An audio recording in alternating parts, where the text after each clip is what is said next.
Ibihe byiza ko rero dukurikiye muri iyi video reka turebere hamwe impamvu abantu iyo barwaye ama infection bagusaba kujya kuzana umugabo wawe kugira babavure cyangwa umuntu mukorana imibonano.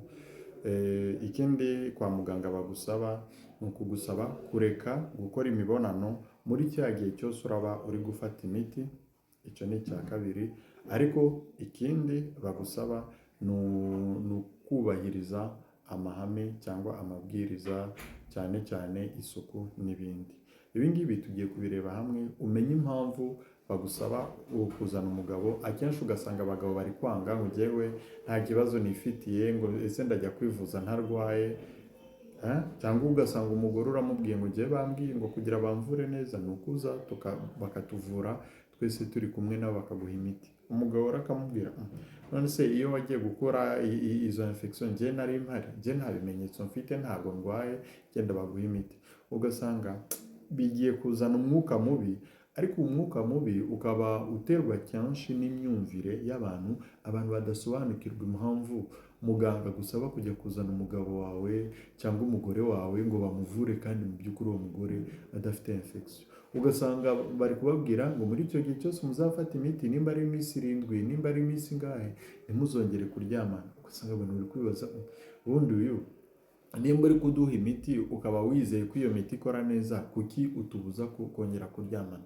Ese turyamanye turi gufata imiti n'ubundi iyo miti byayibuza gukora?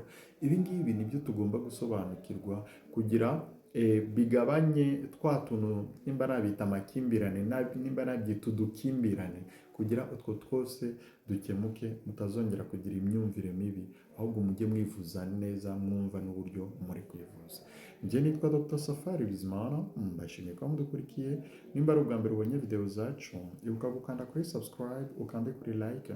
Nimba hari n'ikibazo ufite, cyandike muri comment, turaza kugusubiza. Icyambere rero tugomba kumenya, icyambere iyo bakubwiye ngo kugira wivuze, kugira ukire neza, ni uko ugomba kuzana umugabo wawe cyangwa umugore wawe cyangwa umuntu mukunda kuryamana kugira mwembi babahe imiti. Mu by'ukuri biba ari ukugufasha. Kubera iki? Kuko dufate umubiri wawe umeze nk'inzu. Urabona mu gitondo iyo umugore ari gukoropa cyangwa hari umuntu uri gukoropa mu nzu, nimba ari umugore cyangwa umugabo ntacyo bitwaye, saba ari gukora isuku se. N'imiti igihe uri kuyifata uri gukora isuku y'umubiri wawe kugira ya myanda, ya microbe zisohoke. Rero iyo uri gufata imiti ugafata imiti kandi uri kuryamana n'umuntu wanduye, uri gukomeza kukwanduza, wowe uri kunywa imiti ugakira akongera akakwanduza. Uba umeze nka ya nzu umuntu aba ari gukoropa, hanyuma hakaza umuntu ufite inkweto zanduye akagenda akandagira hahandi bamaze gukoropa hataruma. Urumva rero wowe uri gukora isuku, undi akaza akinjizamo imyanda, ugakora isuku, undi akaza akinjizamo imyanda. Ya nzu se izagira isuku? Nta suku izagira.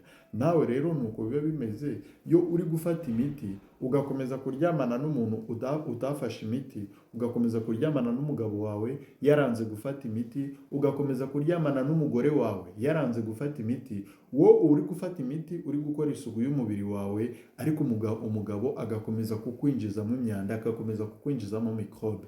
Cyangwa ukaba uri gufata imiti, umugore wawe agakomeza kukwinjizamo microbe, agakomeza kukwanduza. Urumva rero nyandi birangira uvuze ngo njyewe ngo ama infection yanze gukira, ngo ama infection ntakira. Ama infection ntabwo ari uko adakira, ahubwo nuko wowe wivura ari nako uri kwinjizamo imyanda, ari nako bari kukwanduza. Izo infection ntabwo zizakira nyine. Niyo mpamvu umugabo wawe agomba kumva ibyo ndi gusobanura aha ngaha, umugore wawe agomba kumva ibyo ndi gusobanura aha ngaha, ukumva ko kuba udafite ibimenyetso bitavuze ko utanduye. Kuko ushobora kuba udafite ibimenyetso kandi ari wowe ufite microbe nyinshi, uri reservoir y'izo microbe, akaba ari wowe uri kwanduza mugenzi wawe. Ariko icyo ni icyambere. Icya kabiri tugomba kumenya uko mugenda mufata imiti, uko mugenda mufata imiti kandi ari gukomeza kukwanduza, bigeraho izo microbe izo mikorobe ziri kubatera infection zikamenyera iyo miti. Kubera iki? Kuko wowe uhora ufata imiti ntukire, ugakomeza gufata imiti ntukire, kubera ko ufata imiti bakakwanduza, ugafata imiti bakakwanduza, ugafata imiti bakakwanduza. Izo mikorobe baba bari kukwanduza zigeraho zikamenyera iyo miti. Yamenyera iyo miti rero, izo mikorobe ntizibe zakizwa cyangwa zakwicwa n'iyo miti. Ibi ngibi bikaba byatuma imiti biba ngombwa gufata imiti ifite imbaraga z'umurengera kugira izo infection zizakira. Ariko nanone ibi ngibi bikaba bisaba ko wenda uwo mugabo mwazatandukana cyangwa umugore mugatandukana, cyangwa akazemera nawe kwivuza kugira nawe abashe gukira, yakira nawe ugakira, mukabasha gukira ibyo bibazo by'ama-infection. Icyo ni icya mbere. Icya kabiri rero abantu bakunda kwibaza, kuki babasaba ko igihe cyose muri gufata imiti mugomba kureka kuryamana nubwo mwese mwaba muri kuyifata? Iki ngiki ugomba kumenya ko iyo muri gukora imibonano habaho ibyo bita amamicrofissure, habaho udusebe duto duto muterana. Kwa kundi umugabo ari kwinjira akomeretsa wa mubiri w'imbere w'igitsina cy'umugore, yawukomeretsa, ariko n'umugore nawe ashobora gukomeretsa wa mubiri w'igitsina cy'umugabo, yawukomeretsa hakaba fragile, mbese hakoroha cyane, ku buryo izo mikorobe zaboneraho gukura vuba vuba. Urumva rero, kugira mwirinde ko mukomeretsanya igihe muri gufata imiti, mwirinda gukora imibonano muri icyo gihe ni iminsi 7 gusa. Ariko ndabizi hari abagabo badashobora kurara atabikoze, niyo mpamvu usanga abagabo aribo bari gufunga umutwe ngo njyewe ese ni umugore wanjye njye ndarara ntabikoze kubera iki? Urara utabikoze kugira ubashe gukira nyine, kuko icyo utumva ni uko izi infection iyo uzivuje nabi ziragenda zigafunga imiyoborantanga, zigatuma ubura urubyaro ukaba ingumba kandi warawusanzwe ubyara. Rero nimba uri umugabo ukaba warateye inda, ejo bundi gutera inda bikanga, ntuzave umugore wawe ngo ni udashoboye gusama, ahubwo birashoboka ko warwaye ama infection ukanga kuyivuza kubera ko uko kwitetesha, kwiyemera, kwigira ngo uri umutware cyane udashobora kujya kwivuza.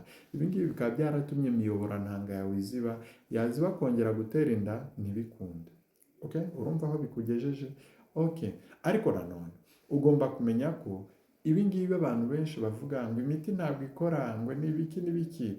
Ibyo bintu byose muba muvuga ngo imiti ntabwo ikora. Imiti ubwayo ibikora, ahubwo wowe uyikoresha no kuyikoresha nabi nibyo biba bituma bigabanya imbaraga z'iyo miti zagabanuka, izo infection zawe ukazazihorana. Ugasanga umuntu amaze imyaka n'imyaka ahorana ama infection, akivuza ejo bikagaruka.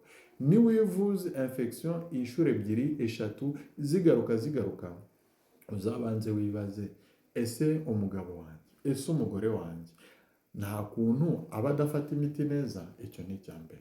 Ariko nanone ntiwibagirwe ko hari abantu ushobora kuba ufata imiti neza na mugenzi wawe, ariko mugenzi wawe tuvuge nimba ari umugabo akaba afite umugore hanze, cyangwa umugore akaba afite uwo bahura hanze nyine utari umugabo, akaba nawe amuha keya hanze. Uwo muha keya hanze, muri izo keya amuha akaba amuha n'izo keya z'izo infection.